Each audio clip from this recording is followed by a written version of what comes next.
Maritime Radio. I'm Bethany, and you are listening to the monthly Millwall Fans News and Views show, broadcasting live on Maritime Radio on 96.5 FM and on the Maritime website. I'm Eamonn Barclay, your host this evening for the last of our closed season shows. Thanks for joining us. Tonight we have Tony Craig, born in April 1985. He is a proud former professional footballer who played as a left-back or central defender. Tony started his professional journey at Millwall, where he made 324 appearances across 4 separate spells. Throughout a 20-year league career, he also played for teams such as Brentford, Bristol Rovers, Crystal Palace, Wycombe Wanderers, Crawley Town and Leyton Orient. In 2023, he transitions to non-league football with Dorking Wanderers, where he played until retiring at the end of the 25-26 season. His professional playing career totalled 875 first-team appearances. Welcome to the Millwall News and Views show, Tony. Good evening, first and foremost, and thanks for having me on. We've had a chance to chat several times over the years, and I'm sure our listeners will want to know how this Y generation boy, who grew up in Thamesmead, became a professional footballer. What's the story? How did it start? Well, obviously, I'm a boy from Thamesmead. I lived there for 20 years, so a great upbringing, from a council estate. It's one of them where we had a close-knit friendship around there. Everybody knew everybody. I was very fortunate that we had some fields to play in, or we used to call this place the Cage, where we could play. There was goalposts there, and we were there morning, noon and night.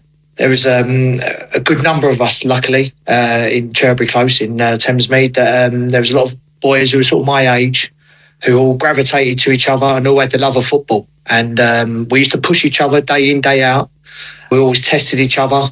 We always wanted to be the best and come out on the top of the pyramid between us, because that's your street cred around Thamesmead. You want to be known as a good football player, because wherever stage we went around Thamesmead, that we always got that recognition that we were like, oh, that's Tony Craig and he's good at football. Or I used to have a mate called Paul Volk, and it was like, yeah, they're good at football as well. So that's that sort of stripes we earned around Thamesmead at that time. And I wouldn't change it for nothing. It was one of them where we all looked after each other, even the parents as well, that one day if you go out, you didn't really come home for dinner. You sort of got fed by the other families, and we'd replicate that where it'd be one night round mine, one night round another person's, and we were just all in it together. My first team was a team called Crossways, and I had 2 good seasons there when I was under 9 and left at under 11.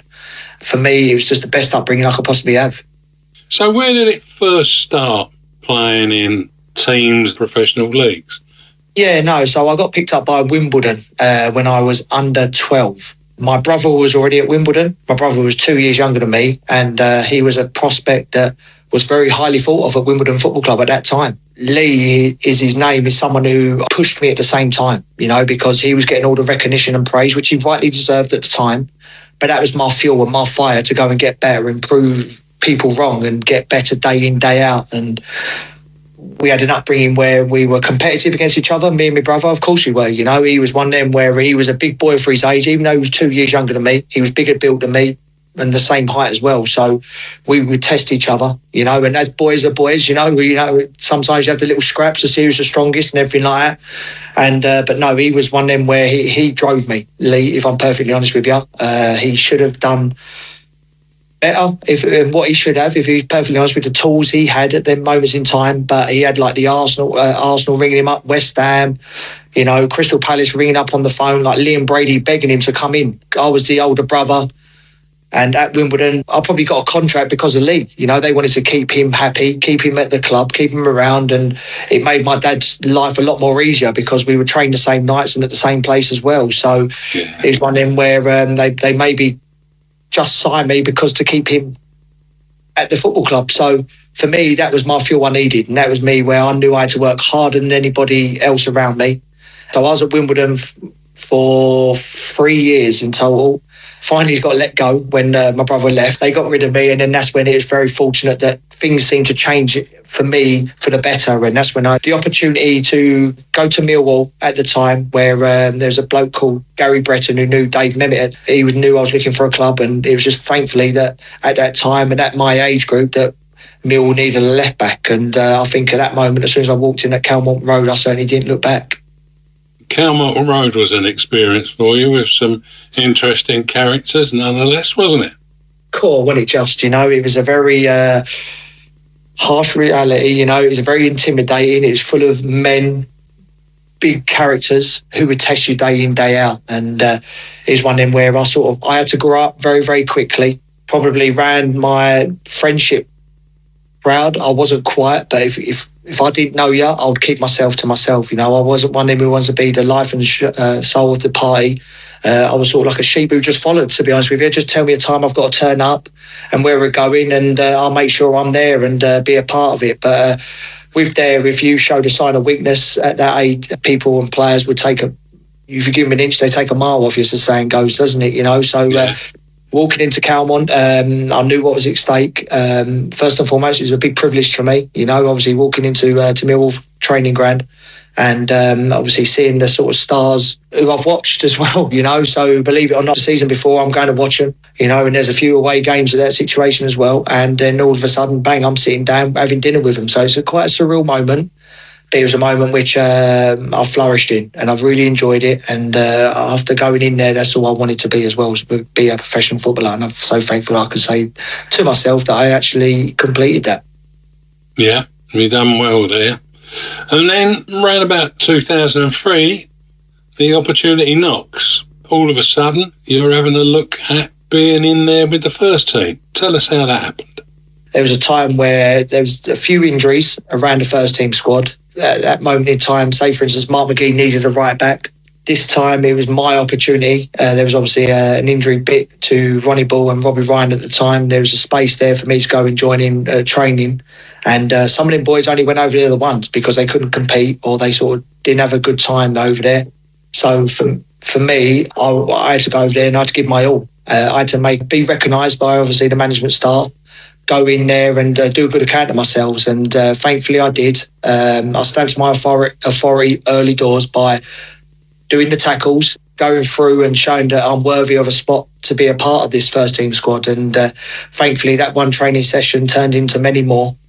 All of a sudden I've trained with them, and then before I know it, I'm going on to the team bus to Bradford away. And within a couple of days, which was a fantastic moment for myself. One, there's obviously being asked to travel with the first team, but secondly, it's an overnight stay. It was a whole brand new experience with me, and I certainly haven't been to places like Bradford before. Fantastic, getting on the coach. I'm getting tested on that coach. Every seat seemed to be taken by someone. And when I sat down and got comfortable, I had to move again, because that's like, I don't know, say for instance, Neil Harris' seat, or that's Stuart Nethercott's seat, or Tony Warner's seat, whoever that may be, and you can't sit there. And I was making teas from London all the way up to Bradford. So, yes, it was an enjoyable trip, but it was certainly a long one as well at time.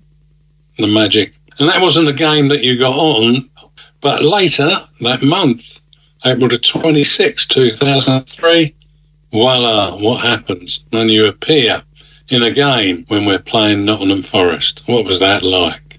Even today, that gives me goosebumps thinking of that moment. To make my first team debut, and all of a sudden I was very kindly got told by Mark McGee just before he'd done the 11v11, the practice match before we travelled up to Nottingham, that I'll be starting and I'll be making my professional debut. And I think everybody knew around the squad apart from myself. One, I'm very, very pleased that obviously to the information from Mark McGee and the instructions, and the one wise word he said to me was, "Tone, go and enjoy yourself." There's absolutely no pressure on you, but of course there's pressure on you. It's one thing. How many players have you seen over the years that make that one appearance and don't get seen again because they can't compete at them levels? Mark McGee just said to me, "Yeah, go and enjoy it. Show everybody what you're capable of, because I've got the utmost respect and belief in you as a player going forward." And it was nice. Even nicer that he sorted out my family with tickets, my mum and dad, because if you remember rightly, that there was no Millwall fans that day, no away travel whatsoever. So they finally very kindly sorted out them tickets in the director's box. And I think if people meet my mum and dad, they're not certainly people want to sit in a director's box, So it was sort of a very strange experience for themselves to go and see that side of the game. And, it was one in where I just remember waking up, going through the routine, obviously having your breakfast, nerves are kicking in. Of course they are. There's a restless night that night before.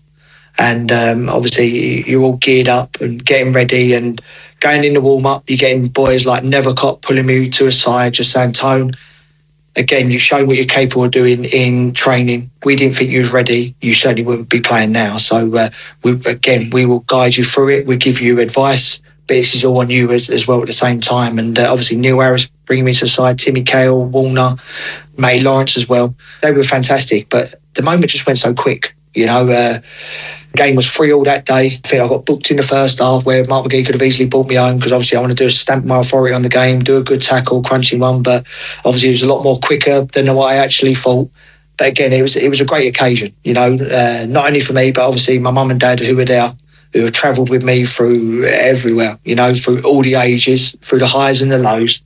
And that's something which is, a great day for us. And all of a sudden, I'm going back on the bus, enjoying myself, proud as punch that I've made my professional debut, and nothing changed with myself, with the same mates who I've grown up with. We're all out to a party that night, so it's quite a surreal moment. We've all gone out as 5 or 6 of us. We're very tight, and we've gone to a party, and then they're like, Tone, like, you've lived a dream, you've made your professional debut, but sort of like a level-headed bloke. Of course, I'm honoured and privileged to be like that, but I don't take praise very, very well. I sort of shy away, and I like to keep things very closely to my chest. But no, when they said that, that's a proud moment for me. But it was nice that I could go and celebrate with them at the same time.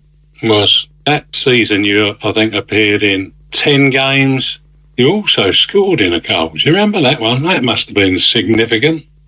Yeah, no. So obviously I had the professional debut, obviously at Nottingham Forest. Fortunately, the last game of the season we played Coventry, and that was again to make my home debut, which is a special moment. Again, I'm a season ticket holder in Coglow Lane at the season before, or a couple of seasons before. So to go there and it was a great day. Obviously very fortunate to score my first goal that season, professional goal at the end. Obviously, where I've had that season ticket is something which you dream of, didn't you, as a kid? And everything like that. I've even got my mates who are up there as well, sitting in the same seat. So I think, certainly I remember I'm pointing up to them when I scored, sort of laughing, waving and everything like that. And I didn't even go to my mum and dad who are in the West End, because obviously they're free tickets, so they weren't going to pay when they get a freebie. Wow. Yeah, I don't know why I'm up the pitch so far, at that moment in time, being the left back. And there was a great ball from Andy Roberts at the time. I would like to say it was a great touch to get it out of my feet, but it just happened so quick, and I'm just so grateful that it went in. It was a goosebump moment again, which I've had a lot of them throughout my career. And I just feel very, very honoured at that moment. But that was a great high for me. It really, really was. It was sort of like putting my name out there, young up-and-coming kid, a left-back who can tackle, defend, and, at that moment in time, thought I could get forward as well. But I think they realised very, very quickly that I wasn't an attack-minded fullback. And, I was very gutted that the season had to end, to be honest with you, because as you can imagine, my confidence is flying high. I feel very comfortable in the environment, comfortable in playing first-team football. Yes, it was a great moment for myself, getting in 2 games in the last 2 games of the season. Before you know it, that season's finished, you're off on holiday, and then it's a whole brand new season again. And a whole new brand new season brings some challenges. Dennis Wise was the manager, and you actually joined Wycombe Wanderers. Yeah, no, that's correct. So obviously, after that higher finishing the season before, the next season you have to prove yourself all over again. I got pulled over by Mark McGee very early in pre-season to say, I've got 3 left-backs at this football club. You're going to be one of the 2. I'm not going to guarantee starting or anything like that, but I'm very confident in what you can perform, what you've shown, and you've done half the battle by proving yourself there. So, obviously it was a battle between myself, Ronnie Ball and Robbie Ryan at the time, so 2 experienced fullbacks there. And, I was grateful to hear that information from Mark McGee, but you can't rest on your laurels in this game, because it can be over very, very quickly. And it was unfortunate for me. Mark McGee went. Yes, I was around the squad week in, week out. I think I made probably about 10 appearances before then as well. So again, I'm on a higher at that moment in time, thinking nothing's going to change and I'm going to progress and go as high as I possibly can. But in football, nothing's never easy, never given to you. And all of a sudden he's left. Dennis Wise has come in before you know it, back with the youth team. Within 2 weeks, he's taken over. He said to me he wants to go with experience. He sees Robbie Ryan, the number one left back at that time, and I wouldn't be getting much game time at all and being around the squad. So it was a difficult moment, made me realise how ruthless this environment is at the same time. And it's all a game of opinions. Some people like you, some people don't, and at that moment in time, I wasn't certainly Dennis Wise's sort of flavour of the month, and he didn't rate me as a player. And I was very grateful to get the phone call from Tony Adams to go on loan at Wycombe Wanderers. And I think it was a move come at the right time for me personally. I went there for 3 months, played 18 games. I think Tony Adams lost his job in the first 2 weeks. So I'm thinking, oh no, not again. With a new manager coming in, obviously being young, you got to impress again. And then the late John Gorman took over.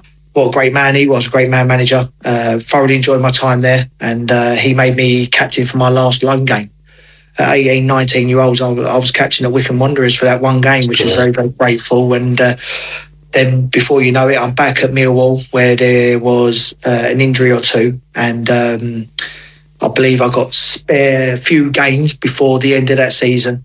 So, it was sort of like a rough season, a reality check for myself, obviously being from the high of the season before and starting the season. But I think it showed to me that this game isn't all plain sailing. It's going to be up. There's going to be highs. There's going to be lows. And that was an important season for my development. But again, I still got over 30 games that season, and I think that was 15 championship games and obviously the 18 Wycombe Wanderers. So I've always said if you go over 30 games in a season, you can look at it as an okay season, So, highs and lows in that season, but again, I think for me, it showed out what this game's all about as well at the same time. But you seem to have always learnt from your experiences, Tony. Yeah, no, you've got to, haven't you? I think, again, everything's an experience, isn't it? You get a new experience every single day. And for me, I try and take and learn from them, the experiences that I've had, Of course, not everything's right. But I try and obviously correct my wrongs at the same time, and it's one of them. I'm one of them people. I'm not shy and asking a question. And we'll take a break there. The Millwall Community Trust is located at the Lions Centre, Ballina Road, London SE16. Each year, it delivers a wide range of football and sports development programmes to thousands of young people, from toddler soccer to professional pathway, across different ages, genders and abilities. Check out the Millwall Community Trust website. This is Maritime Radio.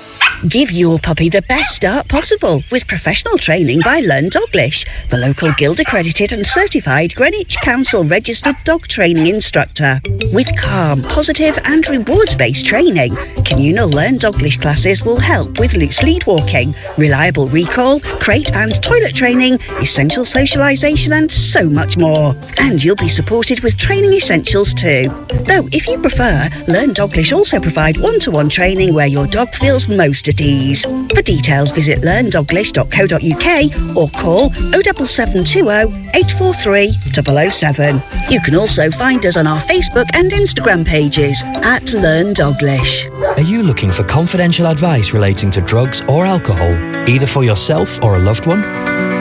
Drug and Alcohol Support Charity, With You, offers a free web chat service.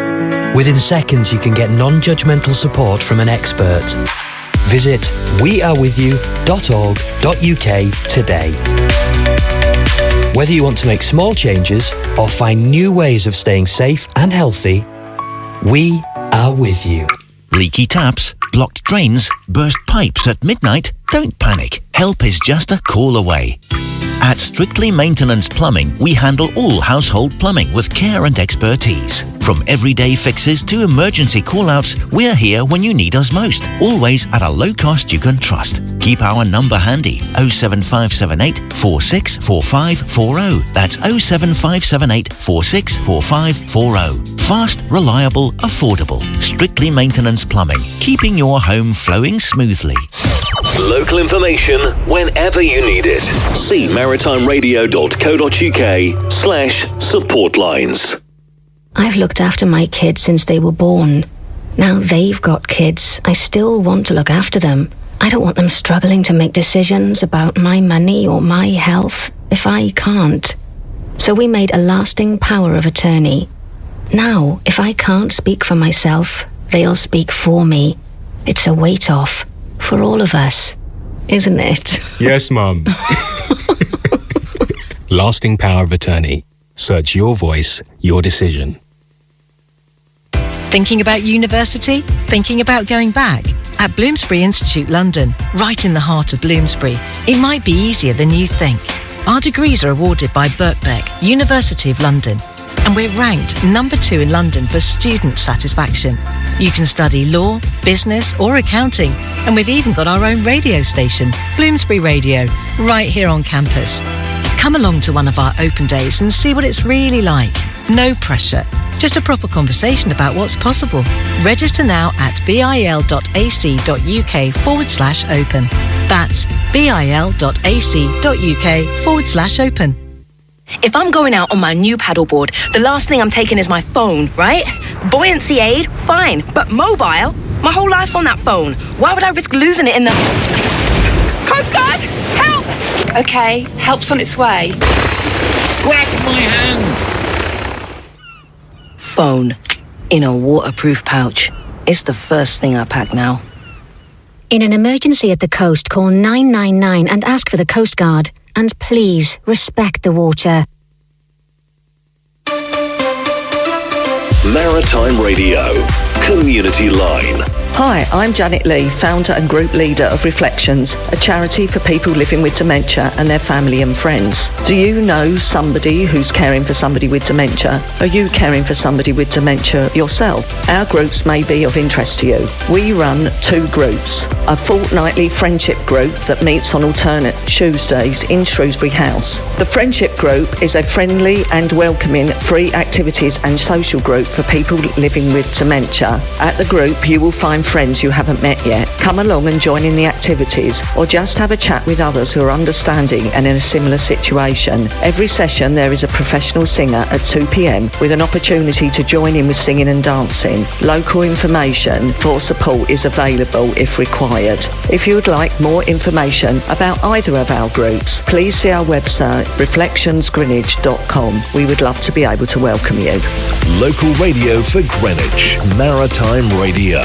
Community Line, Maritime Radio. We are Maritime Radio. Our Millwall Community Trust Line Centre has a 4G football pitch where 9 versus 9 can play, a sports hall, classrooms and the cafe. To access these state-of-the-art facilities in a safe and positive environment, get in touch on 0207 740 0503. Well, we're back again with Tony Craig. Tony, managers seem to move on at Millwall quite rapidly next time round. Steve Claridge, Colin Lee, Dave Tuttle. That must have been an exciting season. Yeah, no, it was a strange season. It wasn't a pleasant season either, if I'm perfectly honest with you, because obviously Theo and Wisey left the end of that season, didn't they? You know, and Theo Perfeus, chairman. Yeah, so selfishly for me, probably the best thing to happen, Dennis Wise leaving, because if Dennis Wise didn't leave, I certainly would have been out the door at that moment in time. So when he left, and obviously there was a lot of experienced pros and players who play week in, week out, very, very disappointed when he did leave. But myself, no, I wasn't, because I knew that my face didn't fit with him. He didn't rate me as a player. So sometimes you need that bit of luck. You need that opening. And obviously, like I said, I know Jeff's a big part of this show. And whenever I come on, I always thank him. That's the first thing I ever do, because there was a moment in time where it wasn't looking good for me, and all of a sudden I'll get Jeff on the phone saying, I've took over the club and I'll see you a part of the future. and I'm going to give you a 2-year contract. Yes, the pay rise could have been better, which I even gave him a double thank you. But hey, I was so grateful to get what I got at that time, because I would have taken absolutely anything, to represent this football club. Where there was a lot of people who, at that moment, didn't want me around it, but he took that punt on me. And like I said, whenever we speak off air, I can't thank that man enough. I really, really can't. And let's be honest, it was a difficult time for the football club, wasn't it? He had decision. He just sort of shunned given to him, wasn't it? And it was tough. And all of a sudden, I got Steve Claridge coming through the door, and he knew a bit about me, because obviously I played with him when he was at the club a few years before. And he brought me in the office. First thing he said was to me, "You're going to be my number one left back." So that was a fantastic start for me. The nucleus of the squad had gone. It was a whole different dynamic, and I believe the only experienced pros at them time was probably Matty Lawrence, David Livermore, obviously Andy Marshall and all that. So it was good. That season they took all the responsibility on themselves, and they took all sort of media duties off of the youngsters. And it isn't until you get older and realise what they done for the youngsters at that moment in time, because we had a lot of upheaval, and obviously, like you said, all of a sudden you got Steve Claridge there, Colin Lee, Dave Tuttle, and then Dave Tuttle took over, and it was such a losing battle for us at that moment in time. Dave Tuttle done me a favour as well, because obviously I signed a new contract at the start of the season, and as soon as Tuttle took over, I got another new contract. So I must have been doing something right for the football. Was it better than the one that Jeff Burnage gave? Yes, he did. Yeah, very more generous this time. He was. I won't lie, but no, again, it was one of them. For me, it was always a privilege to sign a contract for Millwall, but poor season. It was upheaval behind the scenes, which obviously come onto the pitch at the time. And it was one of them where, unfortunately, the squad just wasn't good enough to stay up. And we had some decisions which obviously went against us, like the one which is obviously people talk about when I scored from a corner, when there was nothing wrong with it whatsoever. They had a substitute goalkeeper who was a player. And then all of a sudden, we're all celebrating in the crowd. And then you got the referee letting them take a free kick, touch it quickly, and they run the whole way of the pitch and go and score a goal. But they gave it. And as you can imagine, I'm probably in the crowd at this moment in time, turning and thinking, what on earth's happening here? So, there was a lot of things which went against us. But in hindsight, if you look at the squad and what was happening behind the scenes, we probably got what we deserved at the same time. Yeah, it was a very disrupted season, and something good come shortly after that, when Jeff's short-term role was handed over to an American. The first American to run Millwall Football Club. What did that mean to you guys? When he come, it was something which the club needed. They needed an injection of obviously money, and let's be honest, they needed to save that football club as well. If he didn't come at that last minute, who knows what would have happened to that football club? It was a sort of a completely dire strait, financial dire as well. And it was one of them where it was a tricky time. So when he come in, it was a great moment for Millwall Football Club. And obviously his first appointment he done was Kenny Jackett as well, wasn't it? And right. What an appointment that was for the club. And he certainly took that club from strength to strength. He did. Yes, the arrival of John Berylson made a big difference. I think you left us in June 2007 and you headed off to some team down in Croydon. They've got a box park that keeps popping up on the TV every now and then. I think they're called Crystal Palace. How was that experience? It was one of them. It's been well documented. It was it was a difficult one for myself. Obviously, I knew what was at stake. I knew what was going to happen. I knew the repercussions I was going to come under. Difficult time for me. And I think I got told under those circumstances what people thought of me at that time.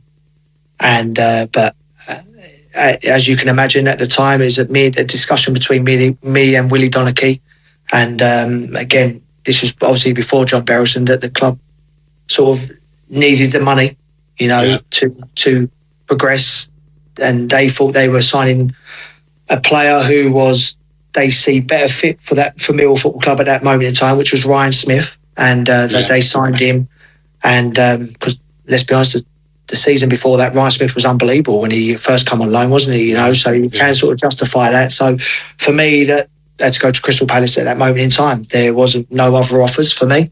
And as people who know me, I'm a homeboy. I love London. I love staying there. I love staying close to my family and my friends. And here's one of them where, in the end, I didn't have a decision to make. And obviously, I had to go off to obviously Crystal Palace. And that must have been a bit of a challenge going there with your love of Millwall. But nonetheless, things did change and turned around. Your stay at Palace was short-lived, and you rejoined Millwall on July the 11th, 2008, signing a 3-year deal for an undisclosed fee. I hope yet again that you was well looked after. Tell us about that return. No, it was a brilliant moment for me because I come back the season before, didn't I, on loan for the last 5-6 games of that season. So as you can imagine, like I got injured at Crystal Palace when I dislocated my shoulder and I was out for 4 months. Again, another new manager come in, Neil Warnock, and he said to me, "Tony, you need to go on loan and play some games." And I had obviously Millwall, Swansea and Brighton. And let's be honest, there's only one team I was going to go to. I won't lie, Swansea and Brighton were flying high in League One at the moment in time. I believe those the top 2. So I think you can imagine that Neil Warnock looked at me in amazement, couldn't believe where I was going. But like I said, once you got the love and the passion for a football club, you always want to go back, don't you? You know, sometimes the saying don't go back, but for me, I don't believe in that saying because why shouldn't you go back? And if you get an opportunity, do it. And I'm certainly grateful I did because at that moment in time, Millwall were I think we're about 5th or 6th from bottom in the League One. It wasn't looking good. It was difficult moments in time, and I spoke to Kenny, and Kenny said we need someone with the passion, desire like yourself, and obviously someone who's got that passion and love for this football club. And that I knew what was at stake when I come back, that I knew this club couldn't get relegated because the turmoil would have been, a really, really dark time, wouldn't it? You know, yeah. So I was very grateful to get the job done when I come back. And when Kenny signed me, it was a great moment for myself. You know, it really, really was. I think my family were more relieved than anything. They knew what love we've got this club, and again, it was a 3-year deal I come back on, and I believe I was probably the first signing that John Belsall paid for, you know, when under his tenure. In you come, in 29-10, what happened then? Yeah, I played 50-odd games that season, so obviously I come back. Kenny obviously seen me a mainstay of the side that season. I started at left back, and then Paul Robinson got a nasty injury, which he was out for a good number of months. And he very kindly gave me the armband in Paul Robinson's absence. And I love the privilege. I love the honour of obviously doing it first, but it's a privilege to be a club captain of any club. And I love that responsibility. I love galvanising the boys. I love sort of saying what I think. And if you get the boys back in and then behind you, it's a good task. And it was a good season, really, really good one. We had, again, lots of highs. Obviously, we had the disappointment with the ending at Wembley against Scunthorpe. But it was a funny one, you know. I had one of the best things ever where best games to be a part of was obviously probably the League Cup, the League playoff semi-final against Leeds away. And winning that one where no one gave us a hope. I think Leeds bought all the hotels around Wembley. You know, I think they was that sort of confident in winning it. Hostile environment. I think even all the commentators and people who worked on the media were just like, yep, Leeds. And we went there and done a job at them. And but the big thing is it was a fantastic occasion there. But all of a sudden, I'm playing at Wembley. You know, that's what any kid wants to do, isn't it? You know, just to go and have that opportunity and that privilege to play at Wembley. And all of a sudden I'm sitting in a change room thinking, wow, this is becoming a reality. Yep, we had the disappointment at Scunthorpe, of course it was, because it had been a fantastic occasion for anyone. But I remember coming off the pitch. Yes, could have been a year too early for the squad as a whole, because we had a young squad. Selfishly, I'm thinking I've played at Wembley now and no one can take that away from me. So it was a good season. and it was good to take this club to Wembley. That's right. Experience gained against Scunthorpe, and you had a totally different attitude from what was coming up in that season.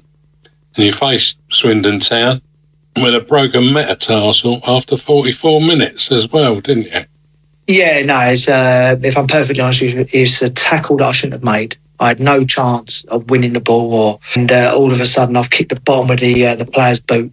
Give me a joy. He's probably left one of me at the same time, but hey, I've done that a million times and usually come out on top. But this one, it caught me on the sweet spot. I broke my third and fourth metatarsal, a clean break in my left foot. I've got the metal plates in it now to always show me the proof what happened at that moment in time. And it was a disappointment one. You know, I'm disappointed with myself, I think, personally, more than anything, because it's a tackle I just shouldn't have gone in for. And I certainly learned from that one. But hey, the player I am, I've put my body on the line week in, week out, every single game, every single training session. So unfortunately, you're going to make one wrong one, but mine was at Wembley, unfortunately. Yeah, unfortunately. But, well, it must have been great joy in the win in the end of it, despite only having half a game. The 2010-11 championship was a bit varied for you. You started some games, and I think you made 26 appearances. You was a regular starter, but lost your spot and went out to Leyton Orient. That was a difficult one because obviously when you break your metatarsal, you're out for 4 months. So obviously it's at the end of the season. One, it's messed up my holiday plans, as you can imagine. So also I'm getting grief from the missus at home thinking we should be away now. But I'm under a hospital getting an operation on my foot. So it was a great summer for everyone connected with the football club, you know, but individually for myself, it wasn't, you know, it was a hard one because obviously I've got the battle scars to prove that. But it was one of them where I missed I was out for 4 months. So I've missed pre-season. So for me, I think if you're a professional footballer and you miss pre-season, that is the hardest one possible because you're always trying to catch up. You know, them first 2-3 weeks of that pre-season are critical for your fitness going forward as a player. And as myself, I'm nowhere near the most technically gifted player in the world. So I've got to work every touch, every pass, day in, day out. And I was behind a lot and I had a lot of catch up to do. And I had a lot of hours on my own on the training field, doing the runs, doing the touches and all that, trying to catch up. But I think it harmed me because missing that. And again, I think it was an inconsistent season for me. And again, as you alluded to, I was in and out a lot. And I'm a player who wants to play week in, week out. And all of a sudden, it was sort of the last day of the loan window. Kenny Jackett signed Shane Lowry and Nathan Baker. I thought to myself at that moment in time, well, I'm not getting games now. And you brought another 2 left-footed defenders in. And it was one in where we had a blunt discussion with each other. And the best one for me was to go out on loan. Unfortunately, he turned down the first approach from Brentford on loan to take me. A week later, he said, yeah, okay, I'll let you go. And all of a sudden, the Brentford one had closed because they signed somebody else. And I had to go to Leyton Orient because, again, I had offers to go up north and all that, but I had no interest in that moment in time. And I went to Leyton Orient. I played 4 games. For a month, and then all of a sudden I get a phone call from Kenny saying we need you back, and we've got a game against Crystal Palace and you'll be marking Wilfried Zaha at the time. And it was a great phone call to have, and I knew what the job in hand was for me. I got that call on the Thursday, and on the Saturday thrust back into the den in South London derby, and I'm very pleased to do a good account of myself that day, which we won. You did. You definitely did a great account of yourself that day, undoubtable. So Wilf Zaha put in a box, taken out the game. It was one of them, the first training session on the Friday, I remember coming back and let's be honest, when you're coming back, I'm trying to prove a point, you know, that I'm back, I'm ready, I'm better than what I was when I left. And I remember Kenny going to me, Tone, you've got nothing to prove, just come be the normal self in you. But my job in hand is obviously to mark their best player out of the game at that moment. And that's your only job. Don't worry about going forward. Don't worry about covering anybody else because all their good play comes through him. So I had to keep him quiet as possible, and thankfully I did. Done a great job. The next season, you moved to Brentford, who had been, sniffing around you when the position was taken and lost by Kenny, and off you went to Brentford. 3 seasons you had with them? Yeah, that's correct. 3 seasons, 3 great seasons personally for myself, playing-wise, because at that moment in time, I was 26, 27 years old, and the way the fullback position changed, the fullbacks were a lot more attack-minded, or all the way, sort of like the year where the game evolved, where all of a sudden most teams are playing out from the back, and being on the ball at that moment in time wasn't my strength. And so I made a decision that I had to change to a centre-half, which is probably the best footballing decision I've ever made, because if I didn't make that, I think I'd have been out of the game by early 30s. So, so we had a discussion with a few ex-pros, and then I had a discussion with Kenny saying, where do you see me? And Kenny agreed with me. He really, really did. You know, he said to me, I think it's a great decision, the right decision for you, but I can't guarantee you game time. I can't see you being my pairing at that moment in time. You'd have to work on it, work hard. But I thought to myself, right, this is my time and I don't want it to be wasted in any way. So I made that decision, was to go and join Brentford Football Club. They see me as a centre-half decision, which at that moment it was difficult. Of course it was, but I think it was the right footballing decision at the same time. And we'll take a break there. Our Millwall Community Trust Line Centre has a 4G football pitch where 9 versus 9 can play, a sports hall, classrooms and a cafe. To access these state-of-the-art facilities in a safe and positive environment, get in touch on 0207 740 0503.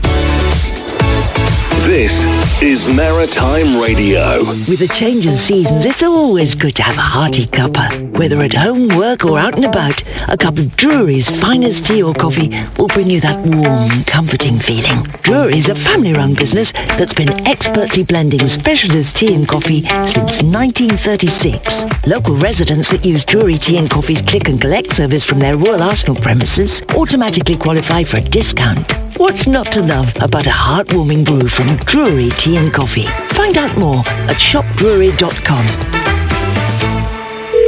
Thank you for calling. Please press 1 to waste money. Or visit thankyouforholding.co.uk for low-cost business on-hold messaging. Some suppliers tie you into long monthly contracts, and even though your message is recorded just once, you keep paying for it over and over and over again. With Thank You for Holding, you pay a low one-off buyout fee for professional business and VoIP messaging that helps with caller retention whilst passing on targeted information to your callers. Visit thankyouforholding.co.uk. Has your business lost at least £40,000 as a result of COVID restrictions? Do you have business interruption insurance? If the answer is yes, COVID claims could help you reclaim financial losses, even if your initial claim was refused, you've been made a low offer, or you just don't know where to start. All on a no-win, no-fee basis. Just text LOSS to 60777 for help. From COVID claims regulated by the FCA. Text LOSS to 60777. Over 5 million homes are at risk of flooding, yet many people don't realise they're in danger. Even if you've never been flooded before, it can happen to you. Protect your family and home. Prepare, act, survive. Prepare a bag including medicines and insurance documents. Act by moving important items upstairs or as high as possible. Survive by listening to emergency services. Search what to do in a flood and sign up to flood warnings on gov.uk. This is Maritime Radio. Maritime Radio. I'm Bethany and you are listening to the monthly Millwall Fans News and Views show, broadcasting live on Maritime Radio on 96.5 FM and on the Maritime website. Tony, Brentford must have been quite an experience with Warburton and Rossler there as managers. No, definitely. Uwe Rossler was a very disciplined man. You know, he sort of said it how he see fit, wore his heart on his sleeve.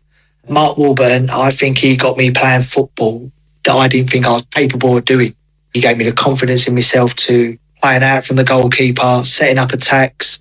We're playing triangles out through the midfield. I always had 3 or 4 different options. And I think my average that season was a 92% pass completion. I think that made me believe in myself that on the ball and technically I was better than what I actually thought I was. Yeah, I had 3 good years there.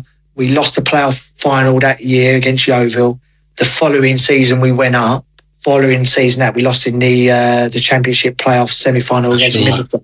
3 successful years there, to be honest with you. It come to an end, and Neil Harris took the job at Millwall, probably March, April time. Obviously, it wasn't going well for Millwall, was it? You know, they got relegated that season, and he said to me he wanted me back, and he wanted me back as captain. So as soon as you hear them 3 words that they want you back, then my mind was already set. And back you came. Mind you, you took a Players Player of the Year award away from Brentford with you, didn't you? Yeah, no, I think for me personally, if I'm being honest with you, I think that's the best one to get recognition from your fellow players, teammates, because they're with you day in, day out, you know, on the training field, in the dressing room. To get that recognition from your fellow peers, I think that's the one that every player wants deep down, you know, so I felt very honoured to get that one. So you come back in the Den for your 4th spell. You suffer a knee injury with Bradford City, the place that you first went to, but you returned to fitness in April of 2016, played in every Lions playoff match, but despite reaching the final, we lost at Wembley to Barnsley. Yeah, as you can imagine, at the start of the season, I'm seeing the stars, everything's sort of aligned. Obviously, I've come back, I'm the captain of the football club. And obviously, hopefully, get success. You know, that's all you can ever ask for, can't you? You know, and that's right. As I've alluded to in this game, nothing's never straightforward. You have highs, you have lows. You're going to get tested, and that season, I certainly got tested. You know, throughout the whole season, it was a difficult one, not just for me, but my family as well. And all of a sudden. Yeah, brilliant. The season starts, and I think we lost the first league game 4-0 to Coventry. I think we was 3-0 down, 4-0 down first half, wasn't we? So, it was difficult. And then I've done the knee injury. I've done my lateral ligament, where obviously I tried to do a block, which I did do a block, but the ball caught me on the sweet spot. So I've done my lateral ligament, my hamstring come off, and I had to tear my ACL. So it was quite a significant injury, a big blow. Painful one. I've certainly got the scar to show that now. You know, it's right down me outside of my left knee. Got all stitches, bolts in it, and you name it, I've got it in that knee. And it's one of them where it was difficult, you know. But again, I've got to be around the boys day in, day out, haven't I? You know, I've got to be talking to them, encouraging them, home and away. And I did travel to a lot of away games as well, which being the captain of the club, I think you should do. Yeah, I think I was out for 6 months with that. A long, long time in football, isn't it? You know, and a lot of games, a lot of football missed, and a lot of loan time, because obviously you're the first in, and unfortunately when you're injured, you've got to be the last out as well. And it's one of them where, I think I come back at the end of April. We were on a very, very good run at that moment in time, wasn't we? You know, getting into the playoff, some real, real good result. Yeah, so I've got back fit. Chopper put me back in the squad for the playoffs, and I got some game time in that. I think my first game back was Bury away on that last game of the season. You know, coming off the bench, and I think that was with like a couple of minutes to go. It was a difficult one. Minutes here in the playoffs against Bradford, which I'm so thankful got through. You know, we did, and all of a sudden thrust into another appearance at Wembley. You know, and that was a whole difficult day as a whole. You know, as some people obviously alluded to and spoke up about, and obviously told me under no circumstances, but. As you can imagine, I've been out for that long. Poor old Brian Webstows, who had a fantastic season that season, got injured in the warm-up, and all of a sudden you've got me, the next one on the bench. I haven't started a game in 6 months, and I've got 20 minutes of football in that time. You know, so am I match fit? Of course I'm not. Am I ready? Are you ever ready when you come back from injury? Not yet, probably. I had to test my knee out. Thrust in the limelight at Wembley, and again, I think it's one of them games where give Barnsley due. They turned up, they done a job on us, they started extremely well. We could have every excuse under the sun, but I think as players and as a football club, we don't use excuses. Obviously, I got the backlash that day. I think some people tried to make a name for themselves, tried to say stuff which wasn't true at that moment in time. Chinese whispers and going around saying he done this, he done that. It was a difficult time for me, if I'm perfectly honest with you. You're getting phone calls, I'm walking down the street, I'm getting told names, told this, told that.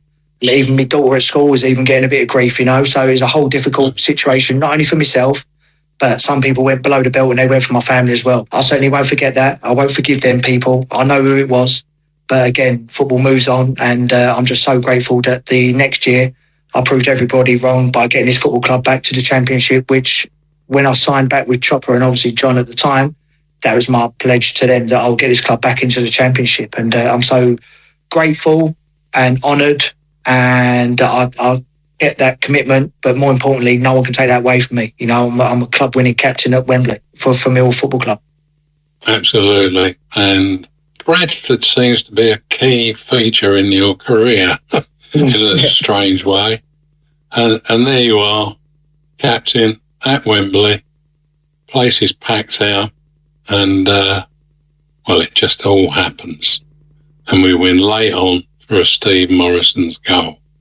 And there's that picture of you that, it just shows the joy where you're holding the trophy. Behind you are the players and the presentation area. It's a great, great picture to look at. What was it really like? Oh, that was just a moment beyond my wildest dreams. You know, it's one of them where, again, as you can imagine, it was a difficult season for me, that one. If I'm honest with you, that's probably one of the hardest ones I've ever had to put up with. I was getting grief left, right, centre.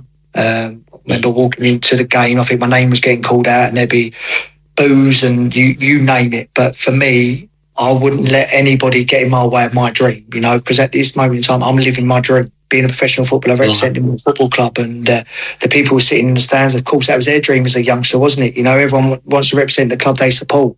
And I was living that, and I'm very grateful to do that. But for me, that day is something which is the biggest relief in my life, if I'm being honest with you. I remember I knew what was at stake that day. I knew it from the beginning to the end, that I knew that if this didn't happen, I'm in for another hard time, you know, and I don't think I could have gone through another season, which I did.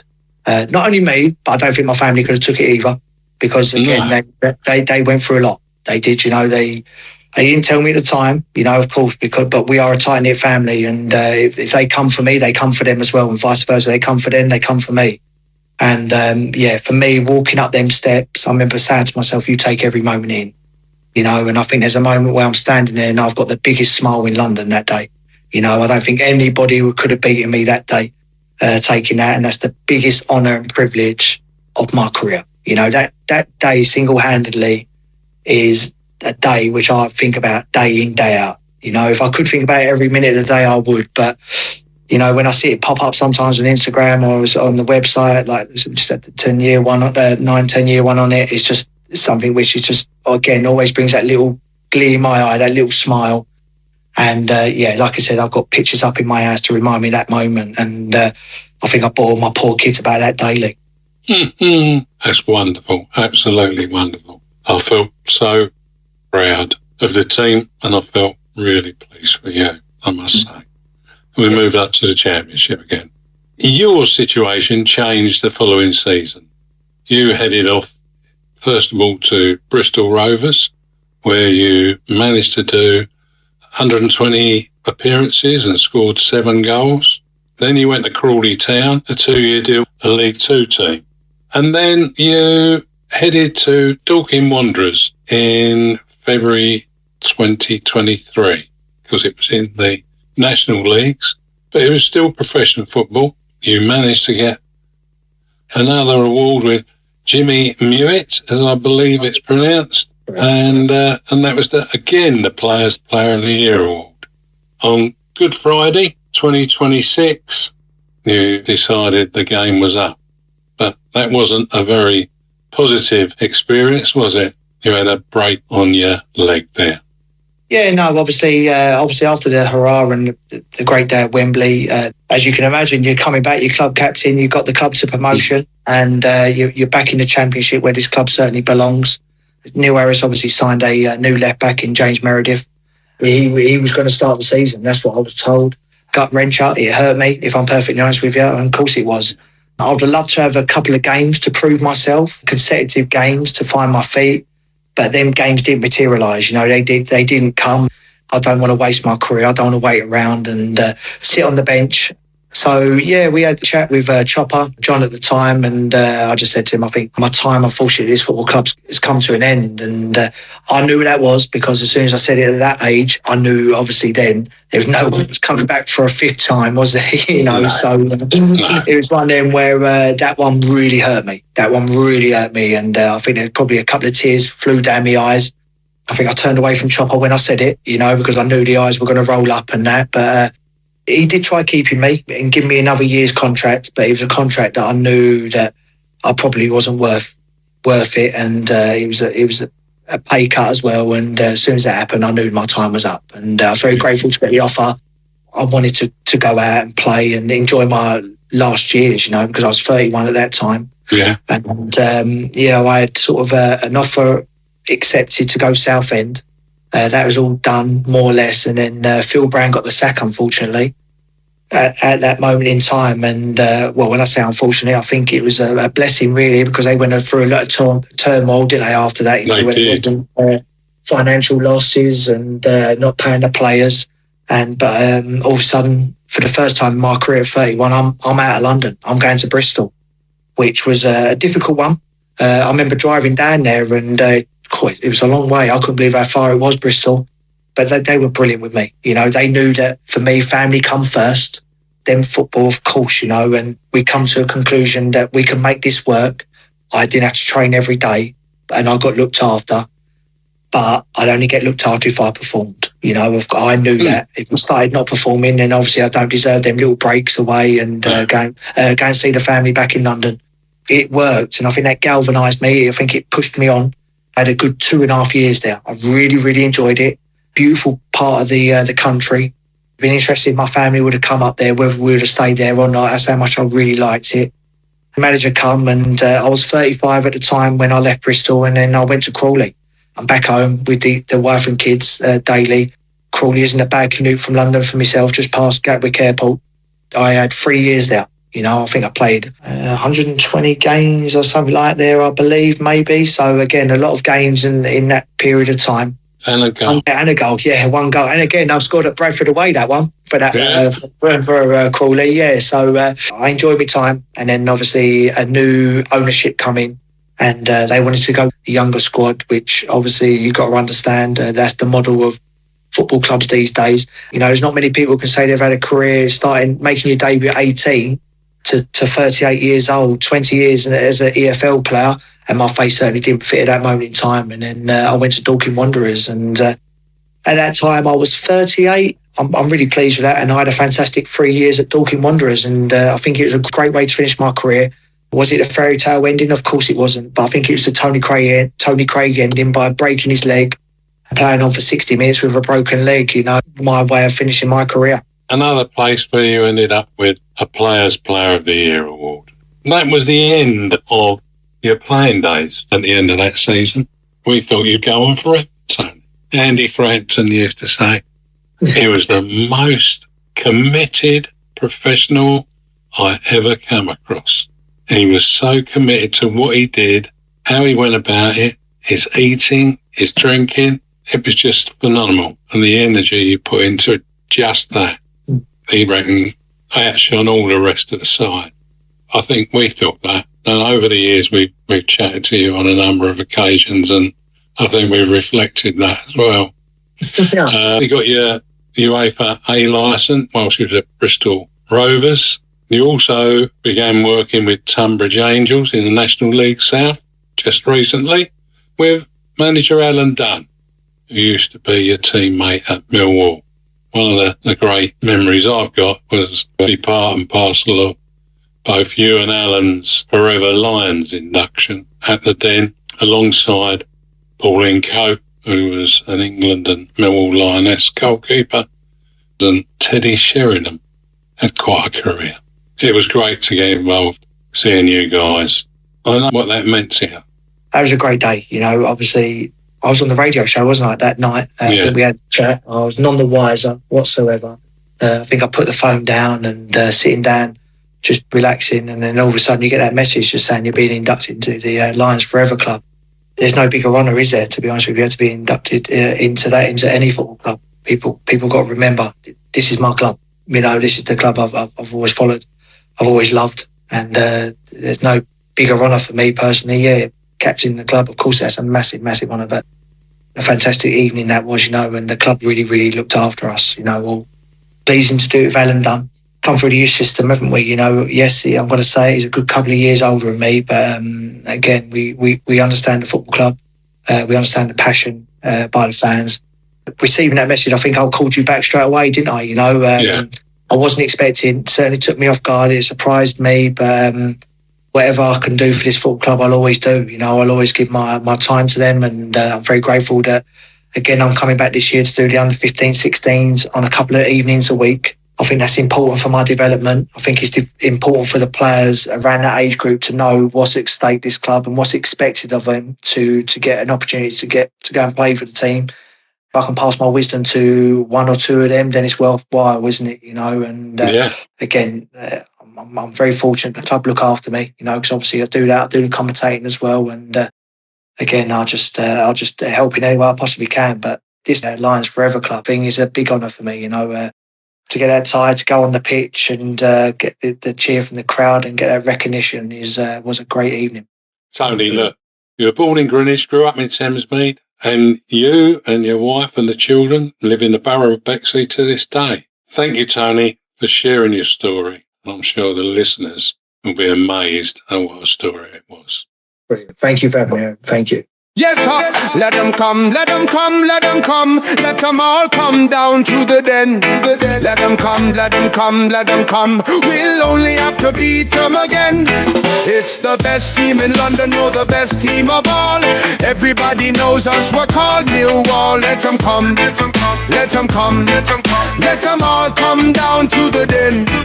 It's Saturday in Cold Blow Lane. We've all come down to cheer. We've had our jelly deals and our glass of beer. Come rain or shine, our families will bring. And as the Lions run on the pitch, everyone will sing. Let them come, let them come.